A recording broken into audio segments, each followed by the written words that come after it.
Առավոտյան Կիևն է, գիշերային մասշտաբային հարձակումից հետո մայիսի 13-ի օրվա ընթացքում և գիշերը մայիսի 14-ի լույս արդեն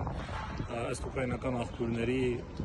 Ռուսաստանի կողմից կազմակերպվել է ամենամեծ օդային հարձակումը հենց մայրաքաղաքի նկատմամբ։ Մայրաքաղաք Կիևի ուղղությամբ արձակվել է համաձայն նույն աղբյուրների մոտավորապես 730-750 ԱԹՍ և հրթիռ,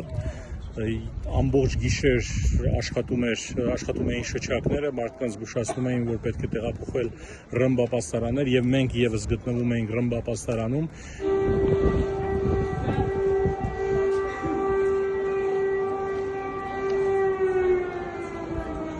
Նոր շնչեց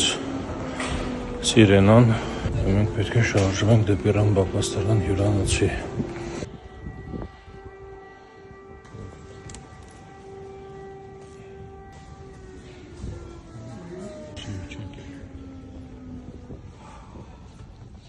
Կան արդեն լրատվամիջոցներ, որոնք հայտնում են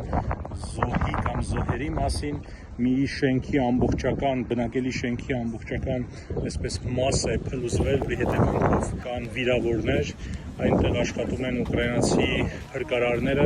փլատակները ձեռքով փորձում են հեռացնել, որպեսզի մարդկանց կենդանի ողջ մնացած մարդկանց փլատակների տակից հանեն։ Արդեն երկրորդ օրն է, շչակները չեն դադարում թե ցերեկը, թե գիշերը, և Ուկրաինայի մայրաքաղաքի այդ ուղղությամբ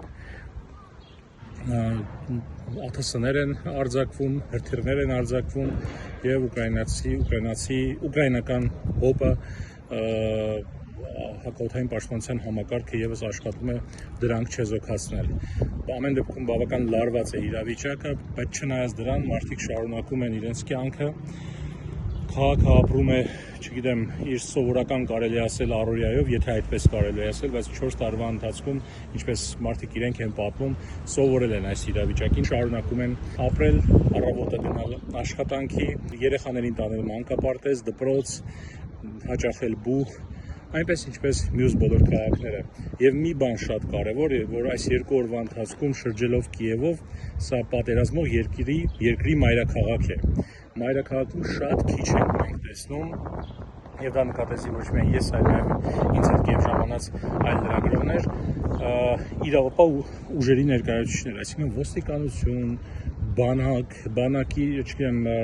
զինվորականներ և այլն շատ քիչ են քաղաքում։ Եվ սա ինչ-որ բանի մասին նաև խոսում է գուցե նաև մարդկանց ուղղակի կարգապահության մասին։ Շնորհակալություն, շարունակենք աշխատանքը Կիևից։